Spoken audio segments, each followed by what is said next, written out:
আসসালামু আলাইকুম রহমতুল্লাহ। আজকে আমরা জানবো যে প্যাসিভ সেন্টেন্সটা আসলে কি, হুম এবং এটার কাজ কি, কেন ব্যবহার করা হয়, কোথায় ব্যবহার করা হয়।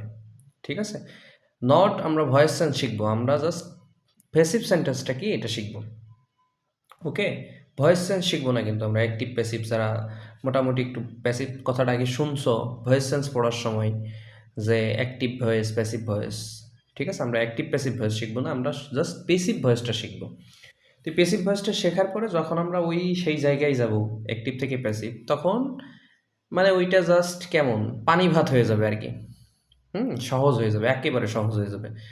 প্যাসিভ সেন্টেন্স আসলে কি, কি কাজে আমরা এটা ব্যবহার করি, ঠিক আছে, এটাও one kind of assertive sentence.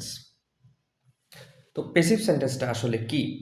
Passive সেন্টেন্সটা হচ্ছে যেই বাক্যে সাবজেক্ট কাজ করে না, অবজেক্টটাকেই কোনো কিছু করা হয়। ওকে, অবজেক্টটাকেই কোনো কিছু করা হয়, যেমন ইংরেজি শেখা হয়। শেখা হয়, যারা প্রথমবারের মতো প্যাসিভ সেন্টেন্স শিখতেছ তারা একটু ভালো মতো দেখো। ইংরেজি শেখা হয়, তারপরে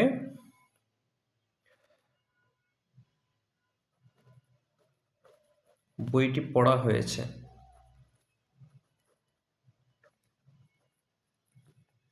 বইটি পড়া হয়েছে। রাস্তাটি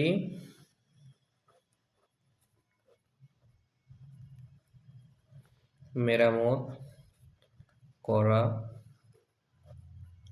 হয়েছে। দেখো তো, এই বাক্যগুলো কোনো সাবজেক্ট আছে? যে আমি বই পড়েছি, আমি ইংরেজি শিখেছি, এত এ যাবৎকাল শিখছো, আমি এই করেছি, আমি তাই করেছি, সে এই করেছে, সে অমুক করেছে, সে তমুক করেছে, এমন শিখছো। কিন্তু আজকের বাক্যগুলোতে দেখো তো, কোনো সাবজেক্ট আছে? কোনো সাবজেক্ট আছে? বইটি পড়েছে, বইটি কি পড়তে পারে? বই কি এই পড়ার কাজ করতে পারে? তার মানে এই সাবজেক্ট না তো এটা। রাস্তা কি মেরামত করতে পারে? তার মানে কি রাস্তা তো সাবজেক্ট না এখানে, তাই না? তো এইটাই হচ্ছে কথা, এইগুলোই হচ্ছে প্যাসিভ সেন্টেন্স, যে সেন্টেন্সে সাবজেক্ট কাজ করে না। আমি আবার বলি, সাবজেক্ট বলতে এটা মূলত অবজেক্টই, কিন্তু যেহেতু এর সম্পর্কে বলা হচ্ছে এখন এই বাক্যের সাবজেক্ট আর কি। তো যখন এটা কাজ করছে না, তখন এগুলোকে প্যাসিভ সেন্টেন্সে করতে হয়। ঠিক আছে, এটাই হচ্ছে সেই প্যাসিভ সেন্টেন্স, যখন কোনো বাক্যে কোনো সাবজেক্ট থাকে না, তখন সেটা প্যাসিভ সেন্টেন্স। ওকে, আচ্ছা, বোঝা গেল। তাহলে এটা কিভাবে লিখতে হয়? এই সেন্টেন্সগুলোর স্ট্রাকচার হচ্ছে, এই যে অবজেক্টটা থাকে সেই অবজেক্টটা প্রথমে ইউজ করতে হয়, তারপরে পেসিভের এক ধরনের অক্সিলারি ভার্ব আছে,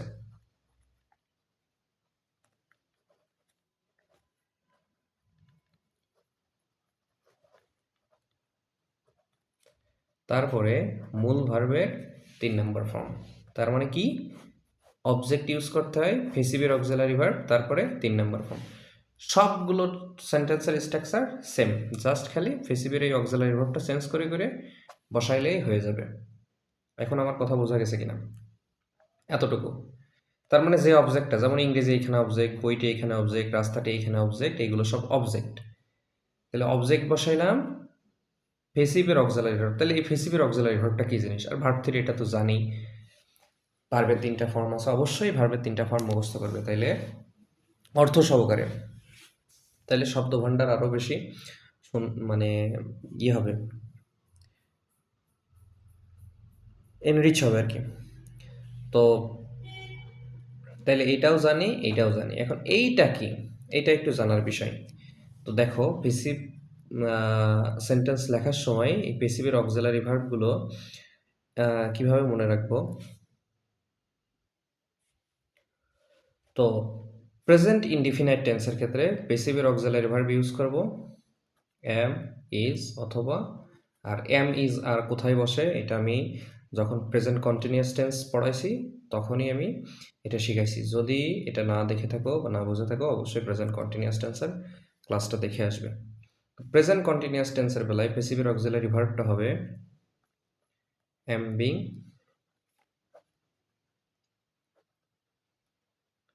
is being, are being. Present পারফেক্টের বেলায় পেসিভের অক্সিলারি ভার্ব হবে হ্যাভ বিন অথবা হ্যাজ বিন। ওকে, আর প্রেজেন্ট পারফেক্ট কন্টিনিউয়াস টেন্সের বেলায় হবে হ্যাভ বিন বিং অথবা হ্যাজ বিন বিং। ঠিক আছে, পাস্ট ইনডিফিনিটের বেলায় অ্যাক্টিভ ভয়েসে অক্সিলারি ভার্বটা কী ছিল? ডিড ছিল, তাই না? তো প্যাসিভ ভয়েসে অক্সিলারি ভার্বটা হবে ওয়াজ, ওয়্যার। কন্টিনিউয়াস হবে, একটু সিস্টেম করে মনে রাখলে এগুলো কিন্তু একদম ইজি। ভার্বের সাথে প্রেজেন্ট কন্টিনিউয়াস টেন্সে যখন ভার্বের সাথে এম ইজারের সাথে আইএনজি হয়, তো দেখো এম ইজার সাথে বি এর সাথে আইএনজি সহকারে বসছে বিং, হ্যাভ হ্যাজের পরে ভি থ্রি হয়, তো দেখো হ্যাভ হ্যাজ তারপরে ভি থ্রি, এরকমভাবে মনে রাখতে পারো এটা। ওকে, জাস্ট মনে রাখার টেকনিক এটা। প্রেজেন্ট পাস্ট কন্টিনিউয়াস টেন্স হচ্ছে ওয়াজ বিং, কন্টিনিউয়াসে সবসময় আইএনজি হয়, তো সেক্ষেত্রে এই সেভাবেও মনে রাখতে পারো was being, were being. Okay, past পারফেক্টে কেমন হয়? Sorry, had been. Past perfect continuous হচ্ছে হ্যাড বিন বিং। ঠিক আছে, এবার আসো ফিউচার। খেয়াল করো, ফিউচার ইনডিফিনিট টেন্সের অক্সিলারি ভার্ব হচ্ছে প্রেজেন্ট অ্যাক্টিভ ভয়েসে কী ছিল? Shall will plus verb one, তো ফেসিভে হবে হচ্ছে শ্যাল বি অথবা উইল বি। ফিউচার কন্টিনিউয়াস হবে হচ্ছে শ্যাল বি বিং অথবা will be being. Future perfect হবে হচ্ছে শ্যাল হ্যাভ বিন অথবা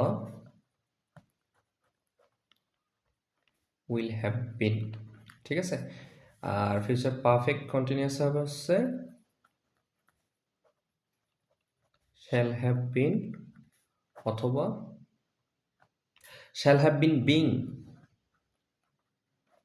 অথবা উইল হ্যাভ বিন বিং। ঠিক আছে, তাহলে এ পর্যন্ত বোঝা গেল কিনা? এখন আমরা একটু চেঞ্জ করার চেষ্টা করি। খেয়াল করো, ইংরেজি শেখা হয়, ইংরেজি শেখা হয়, অবশ্যই এই বাক্যে কোনো সাবজেক্ট নাই, তাই তো? এই বাক্যে কোনো সাবজেক্ট নাই, তাহলে এই বাক্যটা আমরা একটু ইংরেজিতে অনুবাদ করব। সাবজেক্ট নাই, তার মানে এটা একটা প্যাসিভ সেন্টেন্স। প্যাসিভ সেন্টেন্সের অবজেক্ট কি? ইংরেজি, তাহলে ইংলিশ, ইংলিশ। ও আরেকটা লেখা হয়নি প্যাসিভের অক্সিলারি ভার্ব, যদি কোনো মোডাল থাকে, যদি কোনো মোডাল থাকে তাহলে সেই প্যাসিভের ক্ষেত্রে মোডালের অক্সিলারি ভার্ব হবে মোডাল প্লাস বি, যেমন ক্যান বি, ঠিক আছে, could be, shall be, will be. Okay, আচ্ছা, তো আবার আসি সেই জায়গায়। ইংরেজি শেখা হয়, তাহলে সাবজেক্ট হচ্ছে, অবজেক্ট হচ্ছে ইংলিশ। এখন শেখা হয়, করি, যাই, খাই, লিখি, পড়ি, বলি, শুনি, দেখি, হয়, যাই, এমন থাকলে আমরা প্রেজেন্ট ইনডিফিনাইটে করি, তাই না? তো এই হয় দেখে বুঝলাম এটা প্রেজেন্ট ইনডিফিনাইটে। তো প্রেজেন্ট ইনডিফিনাইটের অক্সিলারি ভার্বগুলো কী ছিল? প্রেজেন্ট ইনডিফিনাইটের অক্সিলারি ভার্বগুলো কী ছিল? এম, ইজ, আর। এই গঠনে আমরা সাজাবো, এই গঠনে অবজেক্ট বসাইছি, অবজেক্ট বসাইছি। এখন প্যাসিভের অক্সিলারি ভার্ব বসানোর পালা। তো এইটা দেখে বুঝলাম, এই কথাটা দেখে বুঝলাম যে এটা প্রেজেন্ট ইনডিফিনাইট টেন্সেই হয়। তো প্রেজেন্ট ইনডিফিনাইট টেন্সের অক্সিলারি ভার্ব বসাবো এম, ইজ, আর থেকে যে কোনো একটা। তো ইংলিশের সাথে কি বসাবো? কোথায় এম, কোথায় ইজ, কোথায় আর বসে, এটা অবশ্যই প্রেজেন্ট কন্টিনিউয়াস টেন্সে আবার দেখে আসবে, ভালো মতো বিস্তারিত দেখে আসবে। আর আমি আরেকবার বলে দিই, আয়ের সাথে এম, থার্ড পারসন সিঙ্গুলারের সাথে ইজ, আদারওয়াইজ সবগুলো আর। ওকে, তো তাহলে ইংলিশ যেহেতু থার্ড পারসন সিঙ্গুলার নাম্বার, তো ইংলিশের সাথে ইজ বসাবো। এখন ভার্ব কি? শেখা। তো শেখার ইংরেজি কি? লার্ন। তো যেহেতু ভি3 বসাইতে হবে, সেহেতু ইংলিশ ইজ লার্নড। ওকে, যদি আমি এই সেন্টেন্সটাকে আরেকটু লিখতাম, ইংরেজি শেখা উচিত।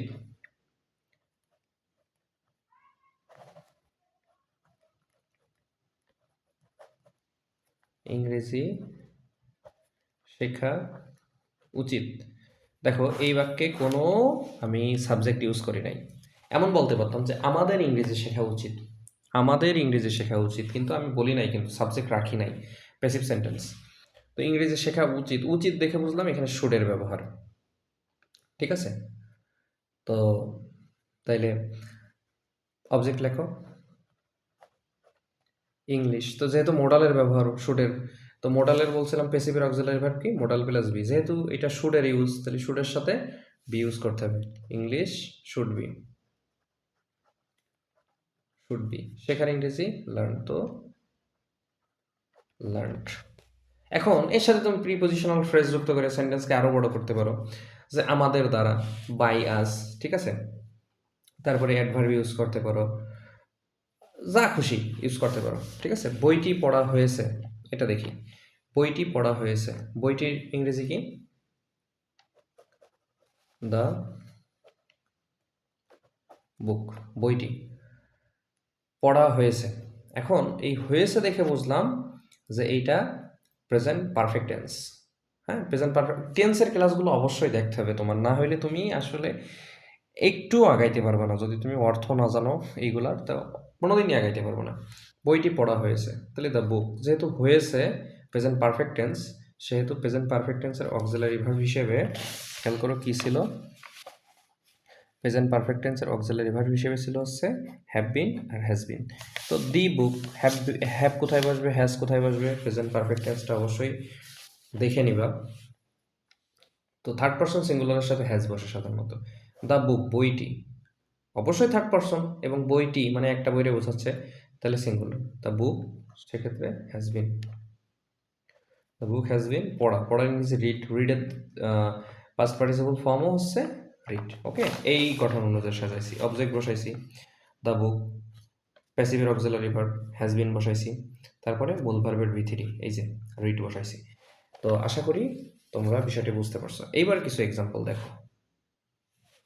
আলমানার একাডেমি প্রাঙ্গণে একটি অনুষ্ঠান আয়োজন করা হয়। আচ্ছা, এখানে হয় না, এখানে হলো দিলাম। আগে যেহেতু প্রেজেন্ট টেন্সে করছি, এটা একটু পাস্ট টেন্সে করি। আলমানার একাডেমি প্রাঙ্গণে একটি অনুষ্ঠান আয়োজন করা হলো। এই হলো দেখে বুঝলাম যে এটা পাস্ট ইনডিফিনিট টেন্স, এবং এখানে সাবজেক্ট আছে। এই অনুষ্ঠান আয়োজন করছে কে, কারা করছে, আছে না। এই যে আলমানার একাডেমি প্রাঙ্গণে, এ এ এ এ দেখে বুঝলাম এটা প্রিপজিশনাল ফ্রেজ। কি আয়োজন করা হলো, একটি অনুষ্ঠান, এটা হচ্ছে সেই অবজেক্ট, আর আয়োজন করা হলো এটা হচ্ছে সেই ভার্ব, তাই তো। আচ্ছা, তাহলে আমি আগে অবজেক্ট লাগবো। প্রিপজিশনাল ফ্রেজ আমি চাইলে বাক্যের শুরুতেও দিতে পারি, শেষেও দিতে পারি। তো লিখি অবজেক্টটা, একটি অনুষ্ঠান, একটি অনুষ্ঠান ইংরেজি হচ্ছে অ্যান ইভেন্ট। অ্যান ইভেন্ট করা হলো, করলো, খেলো, গেল, আসলো, পড়লো, লিখলো, হলো, কোন টেন্সে, পাস্ট ইনডিফিনিট টেন্সে। পাস্ট ইনডিফিনিট টেন্সের অক্সিলারি ভার্ব কি ছিল, এই যে পাস্ট ইনডিফিনিট টেন্সের অক্সিলারি ভার্ব কি ছিল, ওয়াজ, ওয়্যার। এখন যেহেতু একটা ইভেন্ট, অ্যান ইভেন্ট, একটা ইভেন্ট, একটা ইভেন্টের সাথে অবশ্যই ওয়াজ হবে।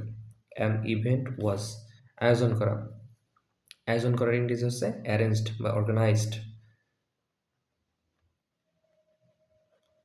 মূল ভার্বের ভিত্তি, একটা অনুষ্ঠান আয়োজন করা হলো, শেষ।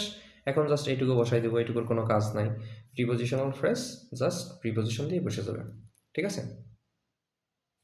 তো অ্যাট দ্য, অ্যাট, প্রাঙ্গণে, ইন অ্যাটের ব্যবহার করতে হবে। ইন অ্যাটের, যেহেতু ছোট্ট একটা জায়গা প্রাঙ্গণ, সেহেতু অ্যাট ইউজ করতেছে।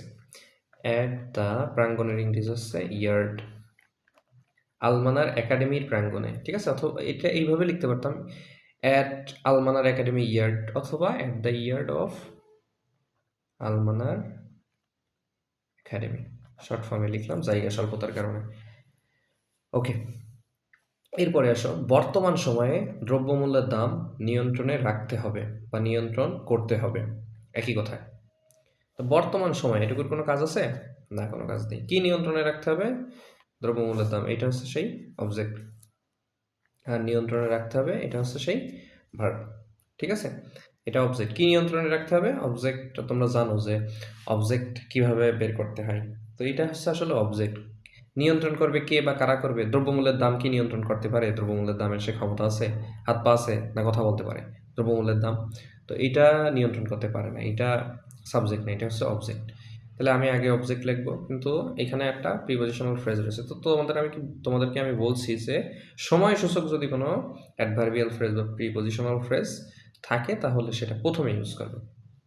তো বর্তমান সময়ে অ্যাট প্রেজেন্ট, অ্যাট প্রেজেন্ট মনে রাখবো, বর্তমান সময়ে অ্যাট প্রেজেন্ট। ঠিক আছে, এটার ইংরেজিটা মনে রাখবো, বর্তমান সময়ে অ্যাট প্রেজেন্ট।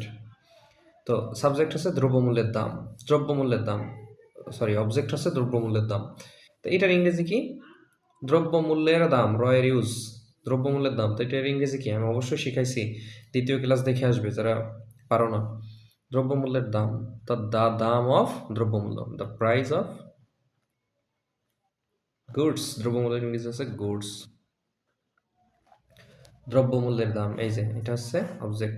নিয়ন্ত্রণে রাখতে হবে, করতে হবে, যেতে হবে, খেতে হবে, লিখতে হবে, পড়তে হবে, দেখতে হবে, শুনতে হবে। হ্যাভ টু ইউজ না? হ্যাভ টু ইউজ কিনা? অবশ্যই এটা হ্যাভ টু ইউজ। ঠিক আছে, তো have to use, have to কি ছিল? মোডাল ছিল। তো মোডালের সাথে অবশ্যই বি ইউজ করতে হবে। এখন দ্রব্যমূল্যের দাম, দ্রব্যমূল্য অনেকগুলো হইলেও ঘটনা কয়টা? একটা। দ্রব্যমূল্যের দামের কথা বলছে, একটা বিষয়। তো হ্যাজ টু ইউজ করবো।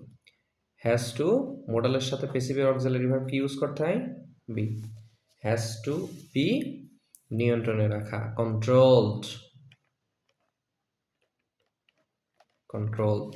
ঠিক আছে, অ্যাট প্রেজেন্ট বর্তমান সময়ে the price of goods has to B controlled. অবশ্যই এই সিঙ্গুলার প্লুরাল বিষয়টা দেখতে হবে। এই জন্যই আমি প্রথম দুইটা ক্লাস রাখছি এই সাবজেক্ট অবজেক্ট এইগুলোর উপরে।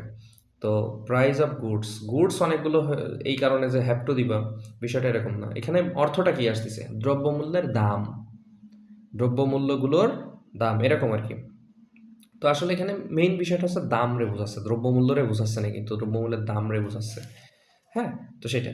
পানি অপচয় করা উচিত নয়, কে অপচয় করবে? আছে না, অবজেক্ট আছে। পানি অপচয় করা উচিত না, এখানে কোনো প্রিপজিশনাল ফ্রেজ নাই। তাহলে ওয়াটার। উচিত, উচিতের ইংরেজি শুড। তো এখানে অক্সিলারি ভার্ব আছে এবং না বলুক, তো অক্সিলারি ভার্বের পরে নটটা বসাই দিলাম। শুড নট, অপচয় করার ইংরেজি হচ্ছে ওয়াস্ট, তো ওয়াস্টেড। পানি অপচয় করা উচিত নয়। ট্রাফিক আইন মেনে চলা উচিত, তো ট্রাফিক আইন হচ্ছে অবজেক্ট। আইনের ইংরেজি রুলস, ট্রাফিক রুলস মেনে চলা উচিত। শুডের ইউজ যেহেতু প্যাসিভে, তাহলে শুড বি, শুড বি। মেনে চলা ইংরেজি হচ্ছে অবে, তবে 3 নম্বর ফর্ম কি? অবেইড। আশা করি তোমরা প্যাসিভ সেন্টেন্সটা বুঝতে পারছো, কিভাবে প্যাসিভ সেন্টেন্স করতে হয়। হ্যাঁ বলুক না বলুক উভয়ভাবে বুঝছো। ঠিক আছে, তো আরও কিছু যদি এক্সাম্পল বলি, যে প্রধান শিক্ষকের জন্য একটি ফুলের তোড়া আনা হয়েছে। তো মেইন সেন্টেন্স একটি ফুলের তোড়া আনা হয়েছে, প্রিপজিশনাল ফ্রেজ ফর প্রধান শিক্ষক, প্রধান শিক্ষকের জন্য, এইভাবে। তারপরে এগুলো নিজে নিজে করবা। একটা পাঠাগার নির্মাণ করা হবে, একটা পাঠাগার নির্মাণ করা হবে, এ পাঠাগার উইল বি নির্মাণ, তাই তো? এ পাঠাগার উইল বি স্টাবলিশড, ঠিক আছে, বা ফাউন্ডেড, এমন আর কি। তো আশা করি তোমরা প্যাসিভ সেন্টেন্স বুঝতে পারছো। হ্যাঁ, তো আগামীকালকে আমাদের 3টা গ্রামাটিক্যাল ক্লাস, সেন্টেন্সের ক্লাস থাকবে। সেটা হচ্ছে বি ভার্বের ইউজ, তারপরে হচ্ছে হ্যাভ ভার্বের ইউজ, দেয়ারের ইউজ, এইটা নিয়ে আগামী ক্লাসটা থাকবে। তো মোটামুটি আমাদের অ্যাসার্টিভ সেন্টেন্স আর বেশি দীর্ঘ করব না। তো এই পর্যন্তই রাখবো আগামীকালকের 3টা গ্রামাটিক্যাল সেন্টেন্স পর্যন্ত। তো আজকে এই পর্যন্তই। সবাই ভালো থাকবে। আল্লাহ হাফেজ।